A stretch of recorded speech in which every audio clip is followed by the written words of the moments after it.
नमस्कार, आप देख रहे हैं सक्रिय भारत। आज के इस पॉडकास्ट में हमारे साथ जुड़ चुके हैं स्वामी श्री प्रीतम बाबा जी, जो कि दिल्ली खाटू श्याम मंदिर के महामंडलेश्वर है। नमस्कार सर आपका। जय श्री राम। सर आप हमसे जुड़े। आज बहुत सारे जो हमारे टॉपिक्स हैं, जो धर्म है हमारा, जो हिंदू धर्म है हमारा, जो सनातन धर्म है, उससे संबंधित आज आपसे बात होने वाली है। बहुत ही अच्छा लग रहा है आप हमारे साथ जुड़े हैं। सर सबसे पहला जो प्रश्न आपसे यही करना चाहूंगा कि आपके जो धार्मिक जीवन की शुरुआत है वो कैसे हुई?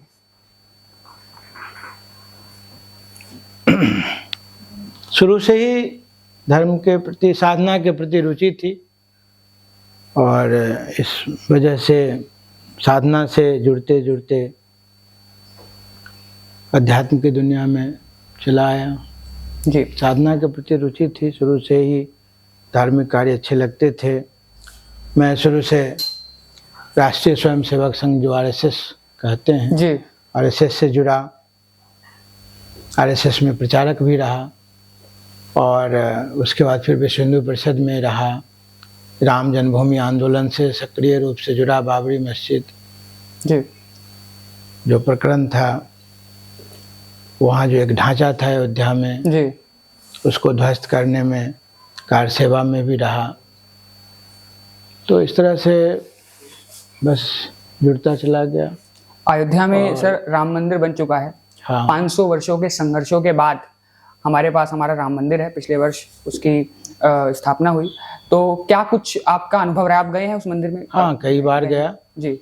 और मैं तो 92 से ही अयोध्या जाता रहा। 10 बार से भी ज़्यादा गया। बताया ही, मैं कार सेवा में भी था, कई कार सेवा में भी था। और वहाँ प्रभु श्री राम, भारतवर्ष की मर्यादा और सम्मान की प्रतिष्ठा हुई। प्रभु श्री राम के जन्मभूमि पर भगवान स्थापित हुए। जी।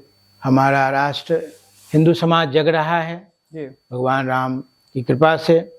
और भारतवर्ष जो हिंदू राष्ट्र है, जो कि हिंदुस्तान है, हिंदू द्वीप है, और यह सनातन भूमि है, वेदों की भूमि है, आर्यों की भूमि है, हिंदुओं की भूमि है, वह हिंदू राष्ट्र की ओर बढ़ रहा है। हिंदू राष्ट्र बहुसंख्यक यहाँ हिंदू है तो हिंदू राष्ट्र है ही, पर संवैधानिक रूप से भी हिंदू राष्ट्र होना चाहिए। अच्छा। वह इसलिए जिससे कि हमारी परंपराएं, हमारी मर्यादा और हमारी विरासत संरक्षित हो सके। हिंदू राष्ट्र कहने से लोग डर जाते हैं, भाई हिंदू राष्ट्र होने से मुसलमान कहाँ जाएंगे, ईसाई कहाँ जाएंगे, सब यहीं रहेंगे।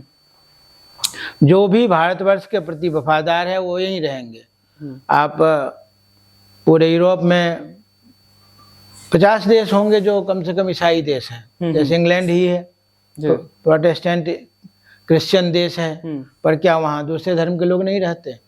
इस तरह यूरोप के बहुत सारे देश जो कैथोलिक हैं, क्रिश्चियन देश हैं, पर वहाँ सारे धर्मों के लोग रहते हैं। एक मुसलमान धर्म एक ऐसा है जो दूसरे को बर्दाश्त नहीं करता।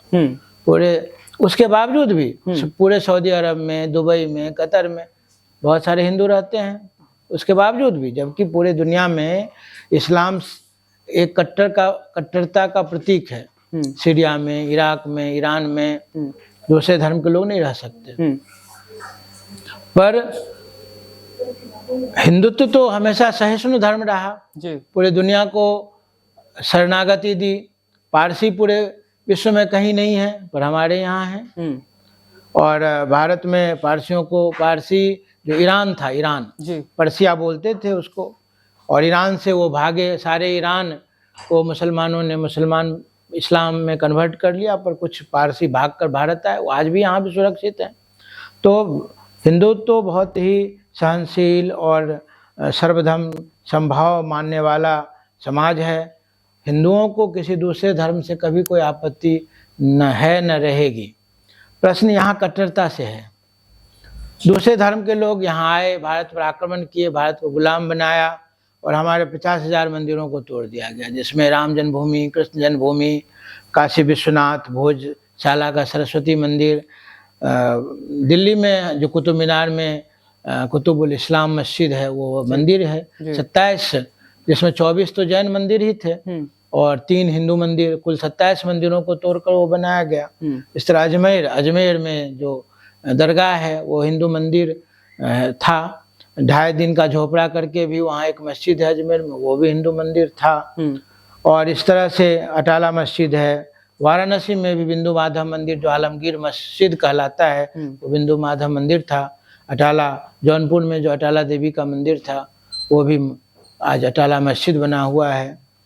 तो उसके बाद फिर पश्चिम बंगाल में त्रिवेणी में वहाँ आदिनाथ मंदिर जो कि आदिना मस्जिद आज कहलाता है, वो पहले आदिनाथ मंदिर था। तो इस तरह से पूरे 50,000 मंदिर, पूरा लिस्ट अगर जमा किया जाए तो 50,000 मंदिरों को तोड़कर मस्जिद बनाया गया। क्या भारत में जगह की कमी थी?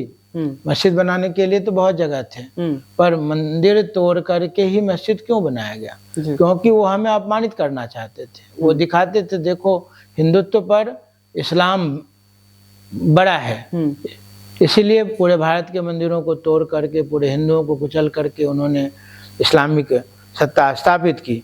और आज जब हम अपने हमारी पहचान संस्कृति से है और उसमें मंदिर का बहुत बड़ा स्थान है। आज मंदिर जो है सनातन धर्म का एक केंद्र होता है।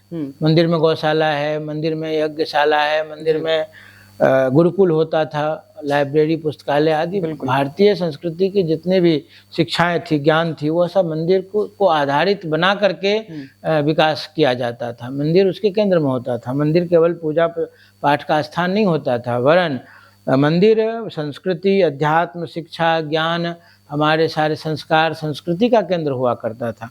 अतः मुसलमानों ने पूरे भारतवर्ष में 50,000 मंदिर तोड़कर मस्जिद बना दी। अब हिंदू समाज जग रहा है तो वो सारे जो मस्जिद जहाँ भी वो जिस मंदिर को तोड़कर मस्जिद बना है, अगर वो सिद्ध होता है कि वो पहले मंदिर था तो वहाँ पर फिर से मंदिर बनेगा, वो कोई रोक नहीं सकता। अच्छा सर, जिस प्रकार से हमारा भारत आज़ाद हुआ उसके बाद हमारे संविधान में जो धर्मनिरपेक्ष शब्द है वो जोड़ा गया और कहा गया कि भारत का अपना कोई धर्म नहीं होगा, और इसीलिए भारत को विविधता से भरा देश भी कहा जाता है क्योंकि सारे धर्मों के लोग यहाँ पे रहते हैं।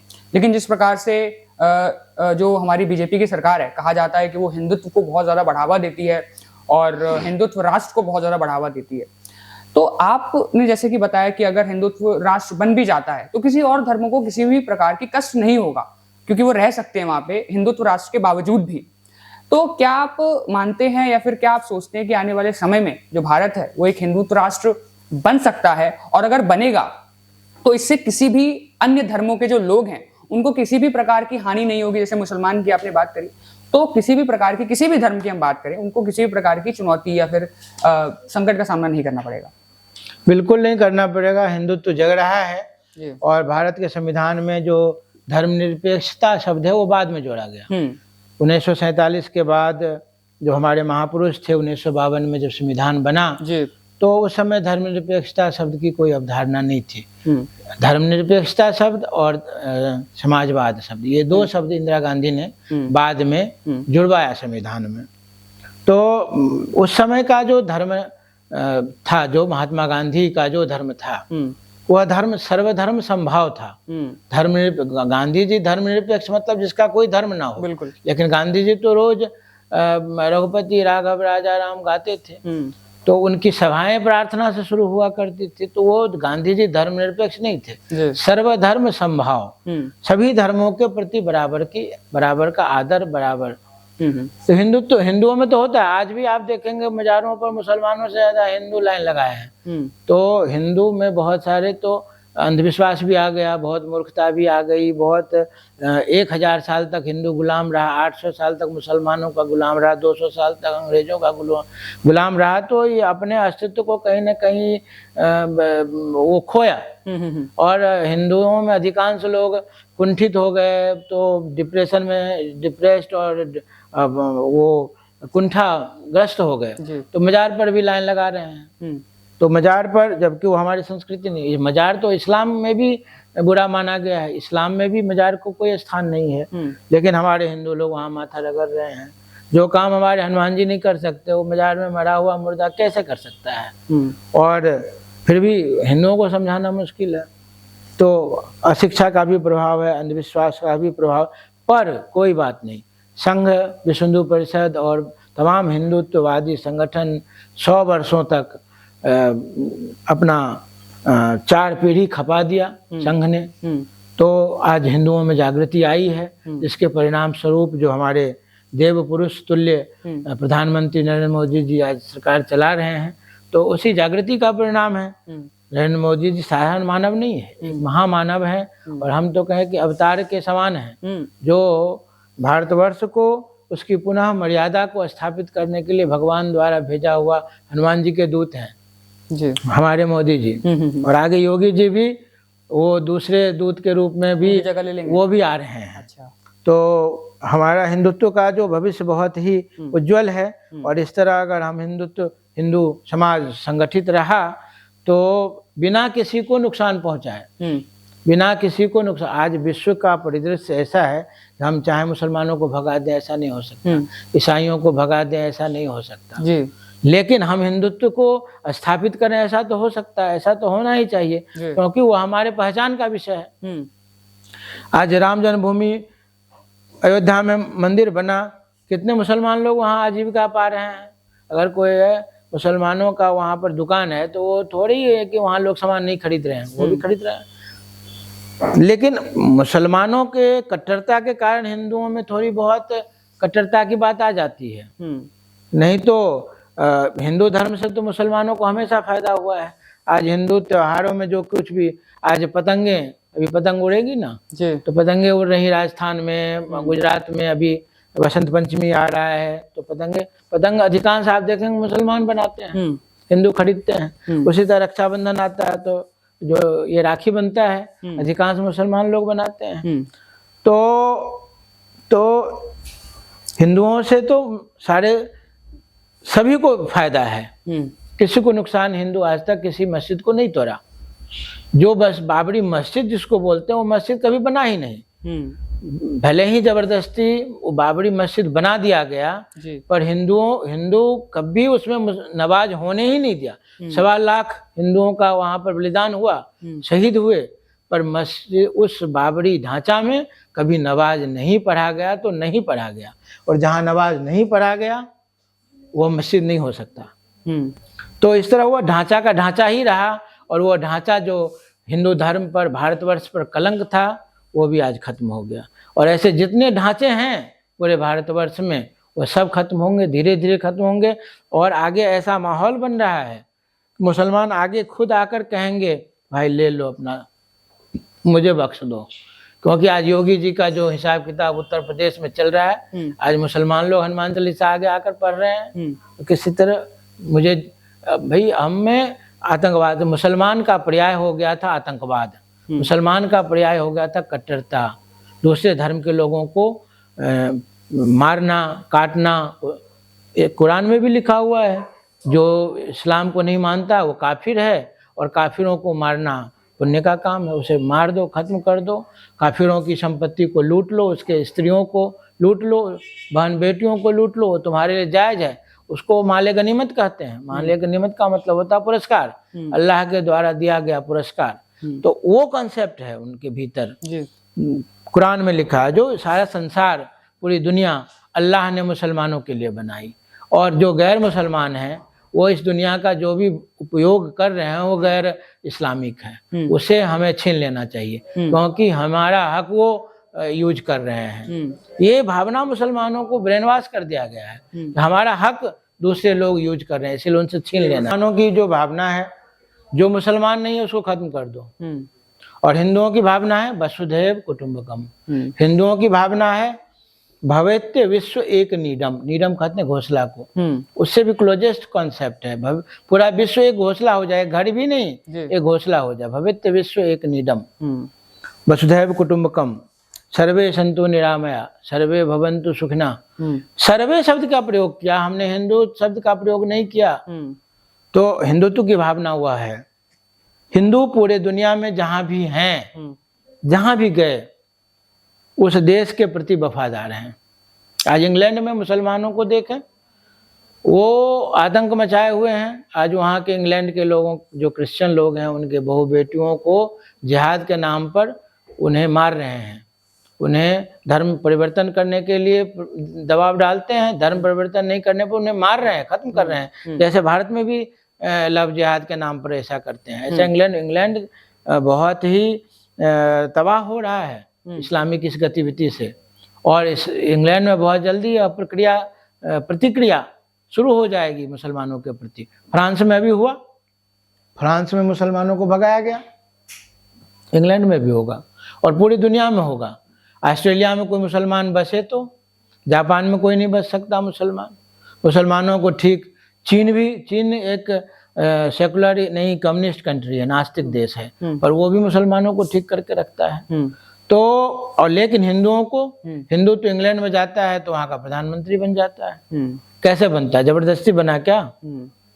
कोई अटैक करके बना क्या? चुनाव लड़कर बना, अपनी खूबी और खासियत से बना।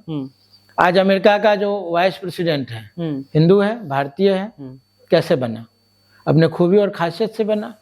तो भारत का आदमी जहां भी दुनिया में है उस देश के प्रति वफादार है, उस देश के तरक्की में लगा हुआ होता है। वहां जाकर के वो उसका विघटन नहीं करता। वहां के लिए भारतीय प्रतिभा पूरे विश्व के निर्माण में हमेशा आगे रहता है। उसे तो भारत में भी है।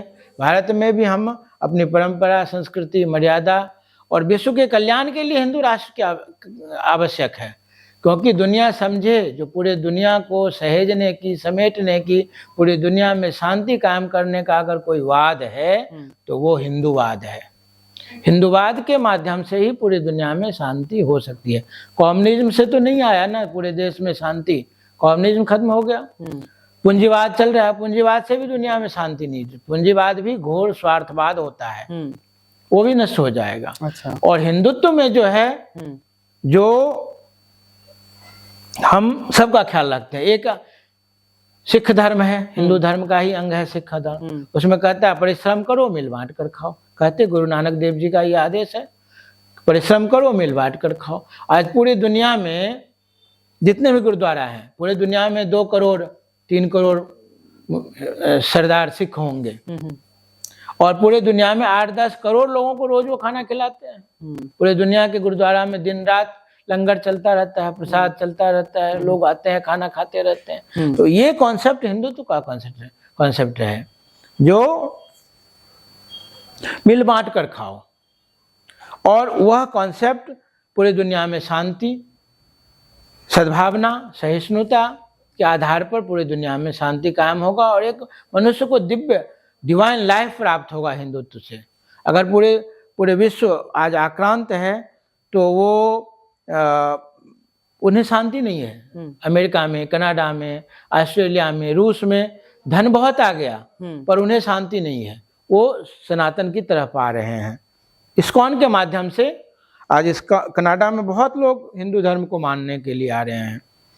रूस में, अमेरिका में बड़े बड़े चर्च को इस्कॉन के लोगों ने खरीद करके उसे हिंदू मंदिर में परिवर्तन कर दिया। खरीद कर हिंदू मंदिर में परिवर्तन कर दिया। आज चर्च सुने पड़े हैं, कोई वहाँ पर अमेरिका, ऑस्ट्रेलिया और कनाडा और रूस में कोई चर्च में नहीं जा रहा है, कम लोग जा रहे हैं, और वो चर्च बिक रहे हैं, और इस्कॉन खरीद करके उसे हिंदुत्व मंदिर में बदल रहा है। और उस मंदिर में अंग्रेज जा रहे हैं, वहाँ नाच रहे हैं, गा रहे हैं, प्रसाद खा रहे हैं। तो हिंदुत्व तो नाचता गाता हुआ विश्व का सबसे जीवंत धर्म है, जिसे मुसलमानों ने 800 सालों तक नष्ट किया। अब वह फिर से जग रहा है, और पूरे विश्व को सनातन धर्म के द्वारा मार्गदर्शन प्राप्त होगा। सनातन धर्म एक वैज्ञानिक धर्म है। सनातन धर्म में जीवन जीने की शैली प्राप्त है। सनातन धर्म के अनुसार अगर कोई जीवन जीता है तो वह स्वस्थ जीवन भी जीता है और संपूर्ण जीवन भी जीता है। ईसाईयत में या मुसलमान में जो जीवन जीने की शैली है वो दोषपूर्ण है, उससे हानि होती है, लोग छोड़ रहे हैं। और जो शांति, जो दिव्यता, जो भव्यता, 100 वर्ष जीने का जो प्रक्रिया है आयुर्वेद के माध्यम से, योग भी तो सनातन धर्म का हिस्सा है। अगर लोग प्राणायाम करते हैं, आसन करते हैं, ध्यान करते हैं तो उसकी आयु बढ़ेगी। आयुर्वेद में भी जो जिन चीज़ों का उपयोग करने के लिए बताया गया वो भी हमारे आयु, हिंदू धर्म में जो भी चीज़ें हैं, जैसे पीपल का पेड़ है वो ऑक्सीजन देता है, 24 घंटे ऑक्सीजन देता है। इसीलिए हमारे पूर्वजों ने हमें पीपल की पूजा करने को बताया। जो पीपल की पूजा करेंगे तो हमें ऑक्सीजन प्राप्त होगा। तुलसी की पूजा करने को बताया। तुलसी जबकि सैकड़ों प्रकार के बीमारियों का दवा है। अगर हमारे घर में तुलसी का पौधा कहीं आसपास है तो वातावरण बैक्टीरिया फ्री होता है। तो तुलसी हमारे लिए आवश्यक है। हिंदुओं ने केवल उसको पूजा करना सीखा, तुलसी को, जबकि पूजा करने का मतलब उसको थोड़ा हम अपने भीतर डालें भी प्रसाद के रूप में, जो हमारे उपयोग है। नवरात्र में जौ बोते हैं ना खेतरी के रूप में, उसे फेंकाते हैं 9वें दिन, वो बहुत बड़ा दवाई है, जबकि उसे प्रसाद के रूप में हमें ग्रहण करना चाहिए। पूरे वर्ष में जितने भी त्योहार हैं और उसमें जो कुछ भी यूज करते हैं, अभी मकर संक्रांति भी था, इसमें हम तिल यूज करते हैं। तिल शरीर के लिए बहुत आवश्यक है, इसीलिए मकर संक्रांति में सर्दी के समय होता और वो तिल हमारे शरीर के लिए आवश्यक है, तो उसको तिल से जोड़ दिया। तो जो भी आगे बसंत पंचमी आएगा, उसमें बेर चढ़ाते हैं, गाजर चढ़ाते हैं, तो उसको उस जोड़ दिया। शिवरात्रि आगे आएगा, उसमें भी बेर चढ़ाने की परंपरा, बेलपत्र चढ़ाने की परंपरा है। वह बेलपत्र अमृत है। हमने भगवान भोलेनाथ को बेलपत्र चढ़ाया, मंदिर के आगे ढेर लगा हुआ है, फेंक दिया बेलपत्र को। वह बेलपत्र फेंकने के लिए नहीं था, भोलेनाथ को चढ़ा करके फिर से धो करके मिक्सी में घोट कर पी जाने के लिए था, जो हमारे शरीर में अमृत जाएगा। हमने तो अमृत वो केवल पूजा को पूजा से मात्र से जोड़ कर रखा, उसको जीवन से जोड़ना था। हिंदुत्व में जो भी चीजें थी वो जीवनोपयोगी चीजें थी, जिसे हमें जोड़ना था। इसी तरह जो भी त्योहार है, और त्योहार में ऐसी ऐसी परंपराएं डाली जो कि हमारे जीवन के लिए उपयोगी है। गाय को जानवर मानते हैं, हम उसे माता मानते हैं, जबकि गाय का दूध से ज्यादा उपयोगी गोबर और मूत्र है। गोमूत्र अमृत है, और गोबर से हमारा वातावरण, अगर जिस घर में गोबर का लेप लगा हुआ उस कमरे में अगर हम रहें, तो कहते हैं जो उसमें एटॉमिक रे जो होता है उसको भी वो एब्जॉर्ब करता है, गोबर सोख लेता है उसके हानिकारक दुष्प्रभाव रेडिएशन को।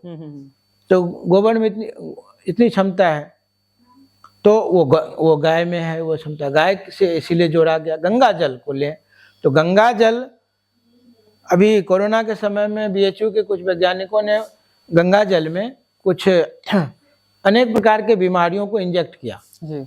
तो उसमें देखा कि कोई बीमारी का जो बैक्टीरिया है, वायरस है, जो कुछ भी है, जीवाणु, कीटाणु, विषाणु जो भी बोलते हैं उसको, तो वो उसमें गंगा जल में कोई 10 मिनट में मर गया, कोई आधा घंटा में मर गया।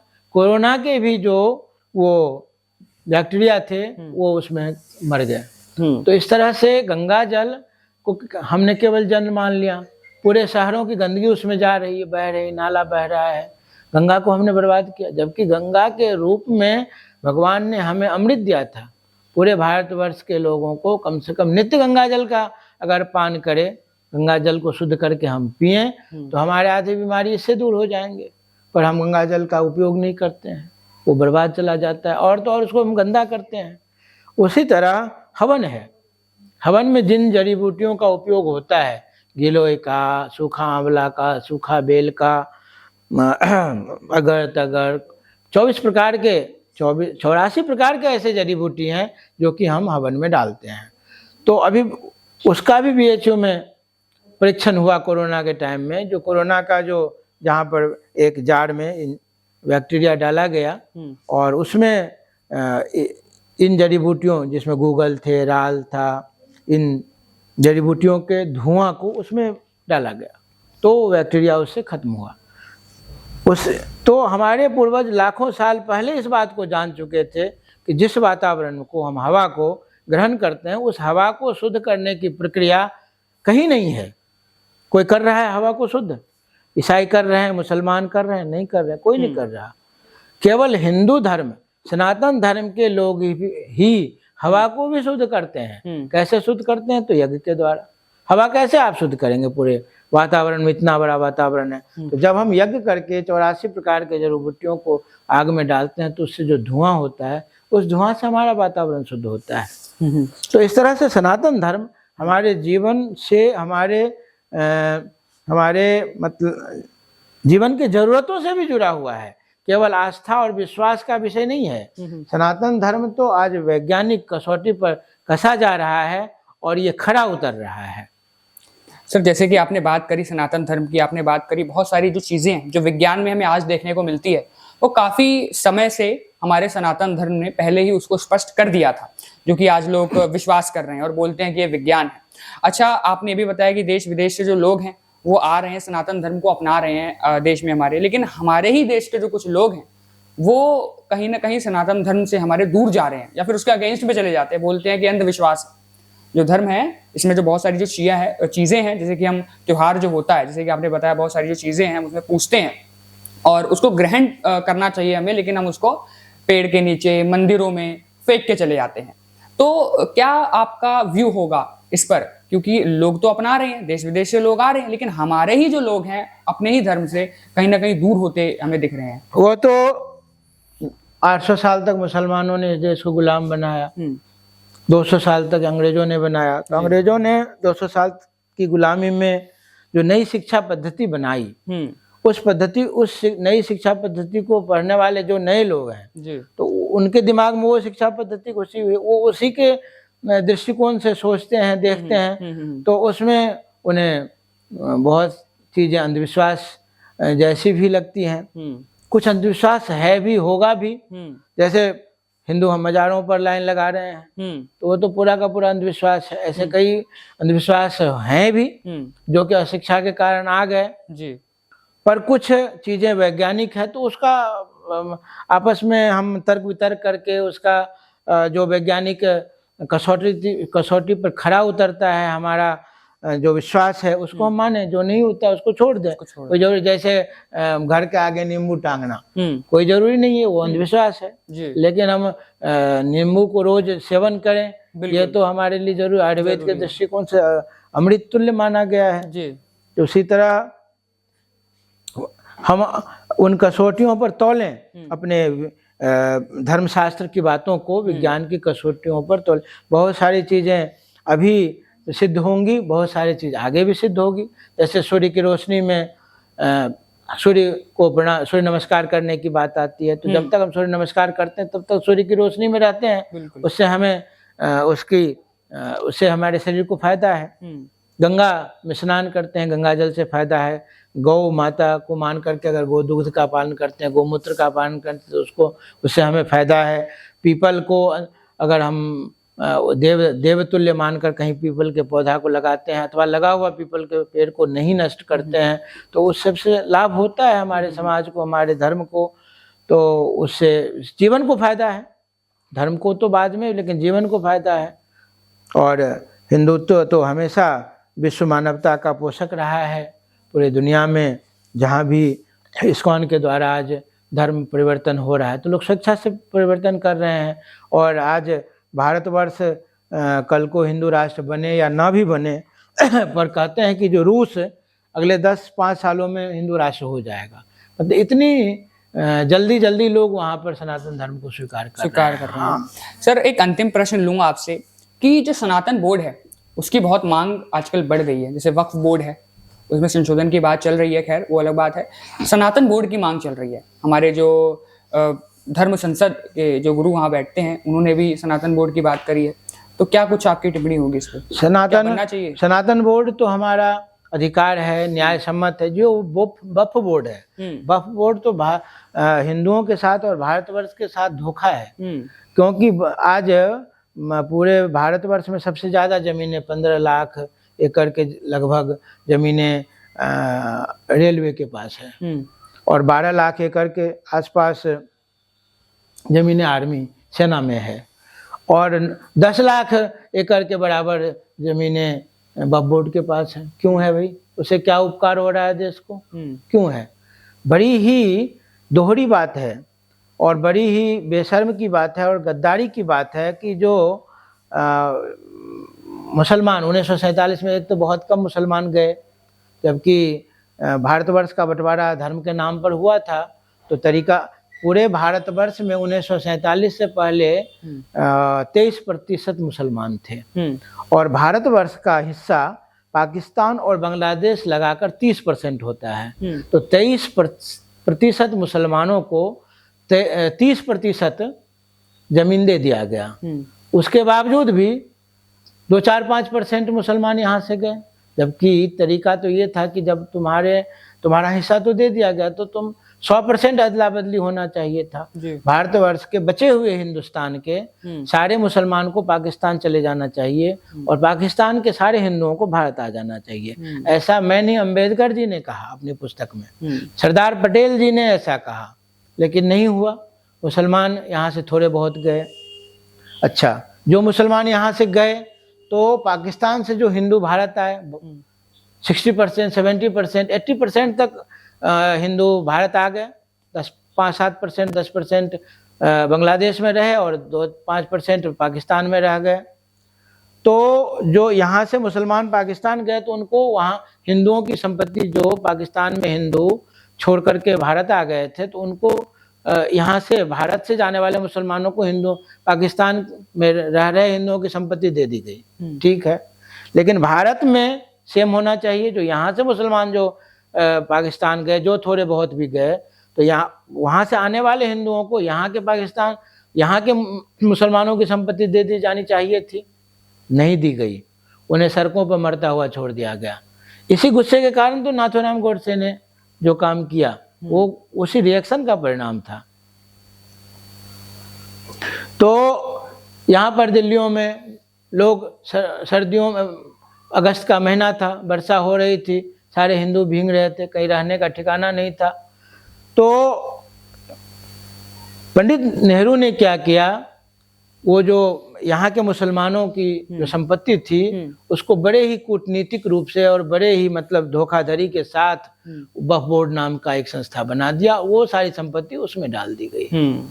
तो इस तरह से पूरे भारतवर्ष में 10 लाख एकड़ जमीन वक्फ बोर्ड के नाम से बहुत ही मतलब हिंदुओं के साथ गद्दारी करके, हिंदुओं के पीठ में छुरा घोंप करके एक तुष्टीकरण की नीति के तहत वक्फ बोर्ड बना दिया गया, जिसमें 10 लाख एकड़ जमीन है। वो 10 लाख एकड़ जमीन अगर भारतवर्ष के सभी दलितों को और सभी आदिवासियों को और पिछड़े गरीब लोगों को दे दिया जाए तो भारतवर्ष में कोई भी आदमी बेघर नहीं रहेगा। हर आदमी को कम से कम 100-200 गज जमीन रहने को हर परिवार को मिल जाएगा। लेकिन वो संपत्ति बेकार वो क्यों रखे हुए वक्फ बोर्ड से? भारत का क्या भला हो रहा है? क्या वो कोई यूनिवर्सिटी खोल रहे हैं, मेडिकल कॉलेज खोल रहे हैं, क्या कर रहे हैं वो उस संपत्ति का? वो संपत्ति हमारे दलितों और भाइयों के लिए और गरीब लोगों के लिए है, उनके रहने के लिए। वो वक्फ बोर्ड को भंग किया जाए और वो सारी जमीनें लेकर के गरीबों को रहने के लिए दी जाए, तब भारत की गरीबी तो बहुत जल्दी दूर हो जाएगी। बहुत धन्यवाद सर, गुरुजी, आप हमसे मिले, आपने भेंट करी और इतनी जो ज्ञानवर्धक बातें हैं वो आपने करी हैं। बहुत बहुत धन्यवाद। और आप सबका भी बहुत बहुत धन्यवाद हमसे जुड़ने के लिए, हमारा ये जो पॉडकास्ट है वो देखने के लिए। नमस्कार।